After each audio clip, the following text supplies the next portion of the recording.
Как обстоят дела с проектом пушкинских школ? На чем все застопорилось? Почему и какие пути выхода видит ГАР? Да, пути выхода очень простые. Дело все в том, что надо постараться объяснить людям, что такое пушкинские школы. У нас, как мы не заходили с разных сторон, у нас до конца понимания не сложилось. Но я не буду у Вистали хлеб отнимать, она в пятницу по этому поводу выступит и про пушкинские школы расскажет. Самое главное здесь следующее. Что такое пушкинская школа? Я бы сейчас на сегодняшний день предложил ее рассматривать как бренд, что ли, как божественный бренд, да? Что дает божественный бренд? Божественный бренд должен давать вот это самое одухотворение, вот эту самую тонкую вибрацию, на которой возможно проявление и формирование гениальности. И он не имеет отношения к той форме, в которой существуют привычные нам школы. Да? То есть это суть, это вот начинка вот этого. И когда у нас достаточное количество людей вот эту начинку в себе раскроет, да, для того, чтобы быть чистыми проводниками этого, это то, с чего мы начали, да, в самом начале, как стать проводником, да, это вот по этому же поводу. Только тут вибрация другая. Тогда, я думаю, что в разных формах пространство отыграет по-разному. Но Весталия в пятницу готова будет. Что? Не в пятницу, а на форум. Извините, она хочет мучить вас, как в дорогом ресторане. Знаете, как это блюдо сразу не приносит, она на форуме это выкатит. Чтобы все всплакнули просто. Но она подготовится и забубенит часовой доклад. Так что живые позавидуют мертвым. Я думал в пятницу. А ты не будешь, да, касаться? В пятницу тема про состояние. В пятницу будет тема про состояние. Вот, извините. Не владею вопросом. Так, ты что-то немножко пропадал у меня, я не знаю, у всех ли, я так и не поняла. Что нам просто проводниками быть, чтобы пушкинскую вибрацию запустить в пространство? Чтобы быть, надо понять суть пушкинской школы. Считаю, что пушкинская школа – это поддержание божественной вибрации в себе. Ну, представь себе, что кто-то услышал и воспринял хороший термин. Да, Пушкина все любят, я думаю, в стране, да и в мире тоже многие любят. К школе все относятся нормально. Словосочетание «пушкинская школа» само по себе человека настраивает на хорошее. Приходит несколько хороших людей, которые настроили на хорошее. И начинают вместо того, чтобы задавать божественную вибрацию, мериться эго. Соответственно, не то, что пушкинская школа, а обычная школа не получится. Но это в качестве примера. Поэтому я думаю, что это как своего рода такой камертон своеобразный, да? Своего рода своеобразный камертон, потому что как наследие Пушкина, как и любое выдающееся наследие, оно как бы неисчислимо, да? Там можно брать вот прямо отдельное произведение, отдельную фразу, отдельный сам, и из этого целый мир разворачивается. Вот. Так и вот эта вот штука, которая приводит к гениальности, она тоже может иметь разные формы в зависимости от разного состояния среды и тех, кто участвует. Но наша с вами задача не загрубить это, да, не построить по образу и подобию какую-нибудь хорошую советскую школу, да, потому что мы вот все там учились, мы знаем, что вот должно быть вот так вот. И дети будут счастливы, и родители счастливы и так далее. Не в этом дело вообще. Вообще не в этом дело. Дело в том, что мы здесь должны сыграть на повышение, да? Чтобы, и причем задать настолько высокую планку, что даже если чуть-чуть подснесет, все равно соответствовать вот этому божественному уровню. И вот это вот тематика пушкинской школы, которая, с одной стороны, еще раз, как некое зерно, а с другой стороны, пушкинская школа, но без Пушкина и без школы. Вот как это ни странно, да, это из серии «Пойди туда, не знаю куда», да? Вот представь себе пушкинскую школу без Пушкина и без школы. А сделать все то же самое. Чтобы узоры были, чтобы лилось все, чтобы люди офигевали, приходили, которые туда. Вот это вот высший пилотаж. Светка схватилась за голову. А как вы хотели? А кому легко, да? Очень красиво. Да. Очень красиво. Ну, как смог. Так, последний вопрос от Леси из психологии. Когда работаю с подростками, очень частый вопрос от них обобщенно выглядит так. Почему родители чего-то боятся, а я должен с их страхом руководствоваться? Вообще не должен. руководствоваться, нам надо это учитывать. Почему? Потому что дело все... Тут надо исходить из нескольких посылов. Первое. Когда ребенок заходил, это не то, что родители решили его родить, и поэтому он появился. Нет, это он выбрал эту семью и эту конфигурацию. Значит, выбрал из каких-то своих соображений. Задаем вопрос. Ты какого года рождения, товарищ подросток? Такого-то, да? Ты с какого хрена именно в этом году, именно в этом городе родился? Зачем? По мысли. Что было у родителей в этом году, в том году, когда ты родился? Что у родителей сейчас? Откуда получились страхи? И как я должен учесть это в своем этом самом, да? Чего они мне показали, чему они меня научат, и как я стартану с этой позиции уже с каким-то собранным опытом. Почему? Потому что семья в данном случае, ну, предполагается, да, что это самый такой, самая безопасная ячейка, в которой можно тренироваться. А представь себе, что не было бы семьи. Человека выпнули бы куда-нибудь там, ну, иди в социум, как бы, и в социуме его начали бы там нахлобучивать. Но это же неправильно, поэтому ему дают возможность потренироваться и какие-то вещи попознавать среди тех людей, которые к нему, ну, по умолчанию должны заведомо неплохо относиться, хотя бы неплохо. Я уж не говорю любить, это такое понятие, ну, не всегда получается, да, но, по крайней мере, заведомо, значит, неплохо относиться. Если ты научаешься в этой благоприятной для тебя обстановке чего-то для себя извлечь, да, чему-то научиться, то дальше есть шанс продолжать это. Если же ты будешь рогом упираться и говорить, да пошли они там в задницу, да, что они там все удумали, я и сам с усами, ну, хорошо, сам так сам. Тогда следующие учителя будут гораздо более жесткие по сравнению с родителями. Вообще никаких возражений. Вообще никаких. Хочешь, как бы, вперед из песней. А в этом смысле, если кто-то не посмотрел, значит, есть наш отечественный фильм, называется «Родина». Значит, я, по-моему, кому-то рассказывал. Там в чем смысл? Значит, ну, вообще это для тех, кто хотел бы Индию познать. Там показана Индия во всей красе, вот с современными сектами, течениями и так далее. А начало следующее. Значит, летит олигарх на самолете, наш, отечественный, везет ребенка своего, а дочка учится, там, не знаю, лет 15 или 16, она учится в Англии, ну, в каком-то престижном. И что-то она борзанула, и он, значит, этому своему пилоту говорит, ну-ка, сажай самолет. Он говорит, ты что, как я посажу? Это же Гоа, там, Индия, да, значит. Он говорит, да ты что, ты там хрен с бугра, или ты военный летчик, давай сажай. И он его сажает на Гоа в какой-то там этой самой, ну, там, где смог посадить. Он дверь открывает, дочери там пинка, ну, пошла отсюда, так сказать. Будешь тут борзеть, ну, иди собирай свой опыт. И она, значит, это самое, тоже такая девка-то, И она, значит, в темноту и пошла в Индию. А он, значит, раз и улетел. И вот там показано, как она по этой Индии шлялась и так далее. Это вот из этой серии. Не хочешь, так сказать, по-нормальному, да, в своей семье, ну, иди, как бы там тебя будут тренировать со всеми вытекающими. «Родина» называется. Очень интересный фильм, я рекомендую посмотреть на тему взаимоотношений в семьях. Поэтому, Лесь, тут еще раз, не надо настаивать. Не хотите, как бы, ну, пожалуйста, можно не руководствоваться. Просто тогда придут другие люди, которые вас будут тренировать по-жесткому. Здесь же, знаешь, жизнь, она в этом смысле напоминает Путина, да? Каждое последующее предложение будет хуже предыдущего по отношению к этим буржуям. Вот здесь ровно то же самое. Каждая последующая ситуация будет хуже предыдущей.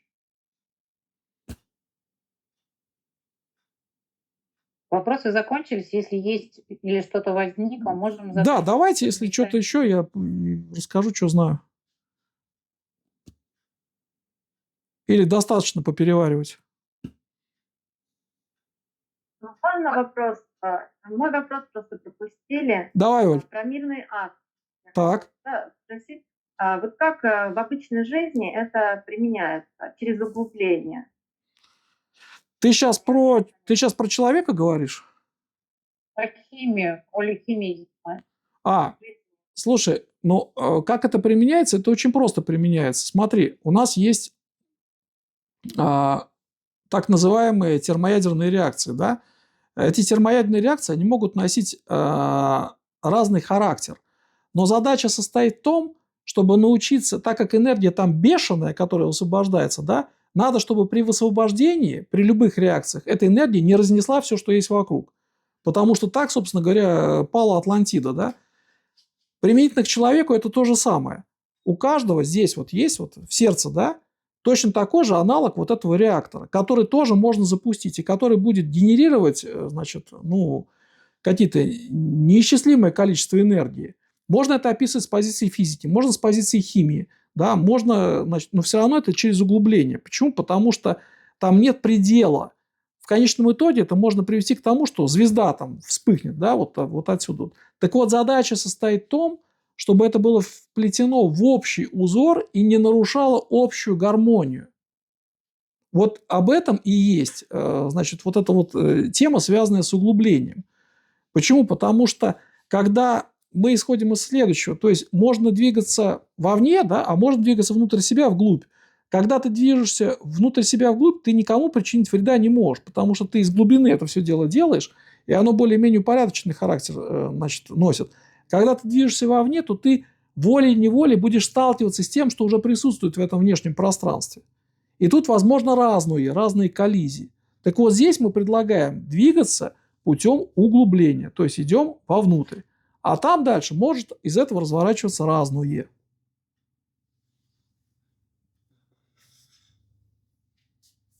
Оль, понятно? Ну да, вот то есть вот это бесконечный источник энергии, да, и куда человек его может применить таким образом. А вот это вот есть как раз тот самый вопрос, который мы предлагали взрослым в сочинениях. Представьте себе, товарищи дети, да, и товарищи взрослые, что у вас завтра открылся бесконечный источник энергии. Вы что с этим делать-то будете? Ваши действия какие? Обычно у всех, знаешь, заканчивается фантазия на том, что, ну, я дом построю, ну, там, не знаю, сад посажу, ну, еще что-то. Ну, может быть, в масштабах города. А дальше что? А энергия все выходит, понимаешь? С этим же надо что-то делать. И вот тут возникает очень большой вопрос, так сказать, о том, собственно говоря, по поводу чего все вот это. А из ума это не придумать, потому что все равно будут какие-то перекосы. Здесь надо уже стараться всеобъемлять, то есть подключать все то, что у тебя есть, и пытаться вот этим всем тем, что у тебя есть, воспринимать.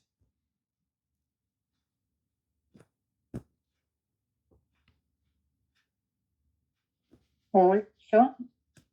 Понятно, спасибо. Угу. Есть еще вопрос? Да. Подскажи, а надо ли стараться все качества СКД объяснять, ну или пытаться их как-то переводить на простой, там, язык более простой? Я понял. Свет, смотри, здесь очень важно следующее. Я бы начал с того, что вы когда что-то с чем-то соединяете, вы должны сами в этом разобраться. Ну какой толк рассказывать о качестве СКД, которое недоступно на сегодняшний день людям или которое тобой не обработано, не проработано, не прожито? Сразу будет видно, что ты с чужого голоса поешь, там, понимаешь, или это не твое это. Поэтому очень важно, я бы предложил опираться на то, что у вас у самих хорошо получается. Если вы связываете 2-3 дисциплины, то вы должны как минимум в каждой из этих дисциплин разбираться. Чтобы это не было такого, а я вот еще тут прочитал или вот тут услышал. Нет. У человека, который вас слушает, должно возникать твердое ощущение, что вы это прожили. Тогда к этому возникнет доверие, и тогда будет понятно, что это не бьется, потому что человек от себя рассказывает.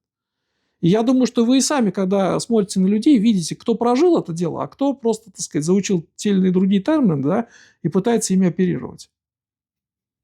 Поэтому я бы предложил остановиться на тех качествах, которые самими поняты и самими прожиты, а еще лучше, которые ты сама можешь продемонстрировать. Потому что если тебя попросят, ну там, покажи нам вот это, скажи, слушай, у меня вот это, пока я над этим работаю, но зато у меня вот это здорово получается. Дайте-ка я вам заверну, чтобы у вас там уши загорелись там. И все, и заворачиваешь. И отлично. Да, классное напутствие вот это. Не, ну а что? Ну, чем сильны, так сказать, то и, что называется, показываем. А что понтоваться-то там, где мы не сильны? Думаю, что это лишнее. Да, скажи еще, вот Юля вначале про финансовую грамотность говорила. Если, вот, ну, с нашей точки зрения, как можно детям, с чего начать про нее вообще говорить? А детям надо говорить... у нас была... Вот с чего. У нас была одна девушка, которая ушла, которая работала в Центробанке. Я ее там все мучил, чтобы она цикл как раз записала по этому. Но она так и не смогла разродиться. Надо понимать следующее, что когда вам предлагают финансовую грамотность или освоение, то это выбор между ложь 1, ложь 2 или ложь 3. То есть истины здесь нет. И так как вы пропустили начало, к вам пришли, говорят, слушайте, вот у нас финансовая грамотность, ну, там вот Греф туда-сюда, там, или эти, мы сейчас поделимся. Подожди, какая финансовая грамотность? О чем? Зачем? И тут выясняется, что финансовая грамотность тесным образом вплетена в то, как людям, так сказать, подсаживаться на потребительские кредиты, как им участвовать в ипотеке, как там это, как там это, как там это. И это все только по этому поводу. И нельзя пропускать это. Потому что, еще раз, это все равно, что, знаешь, ну, там, грубый аналог. Кто-нибудь пришел бы и сказал, дети, знаете, я вот водку Смирнов, вот сейчас вам расскажу, чем она лучше Абсолюта.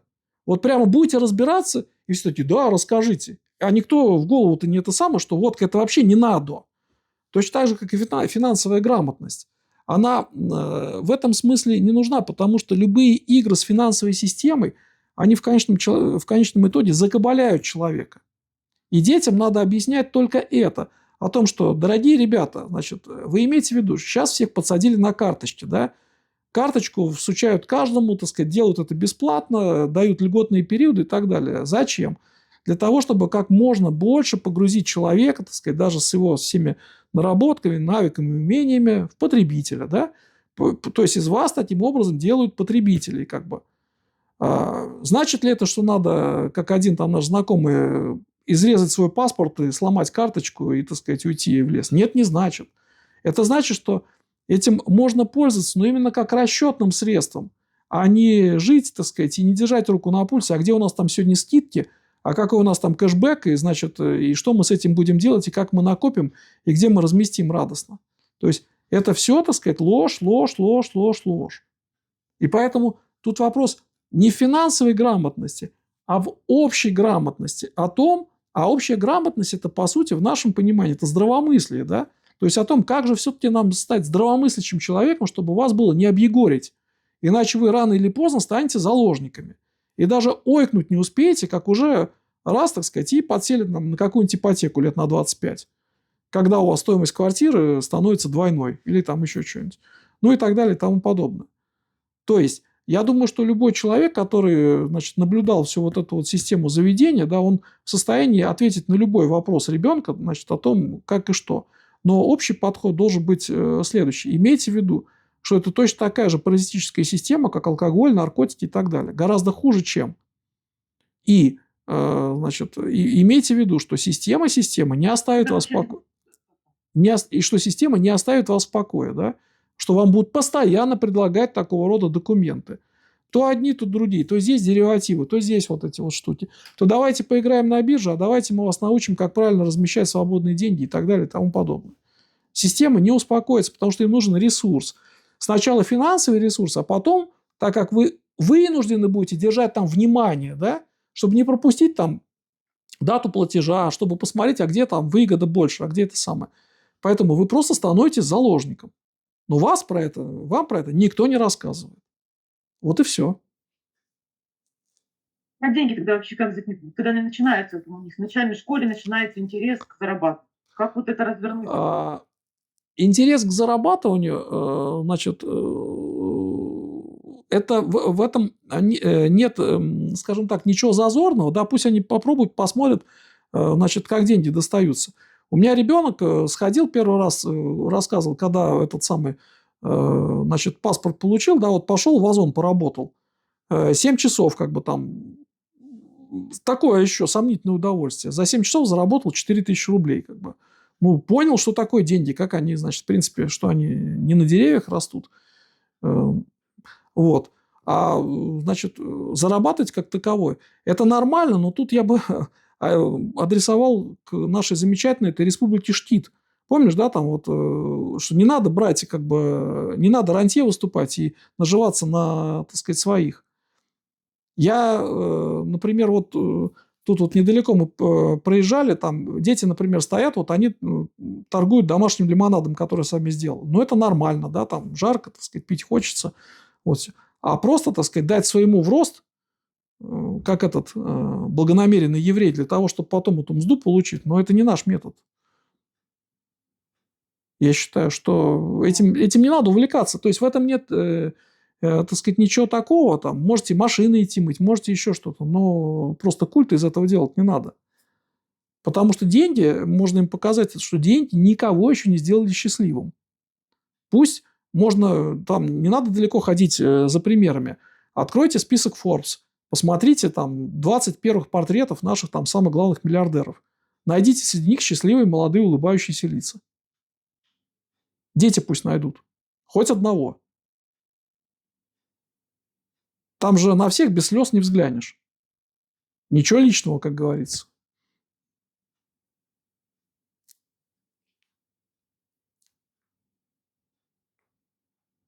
Все у нас, девочки. Можно мне вопрос задать? Да, Галин?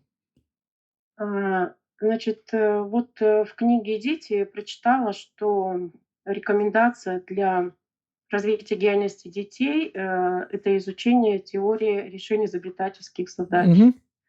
Увлеклась этой теорией, изучаю ее сейчас по книгам. Угу. Не могу уловить, что здесь нам надо для детей. То есть очень много Я законов, понял. надсистема, подсистема. Я и понял. коррекция. Галь, не в эту сторону движемся. Смотри, Да. здесь надо найти красоту решения.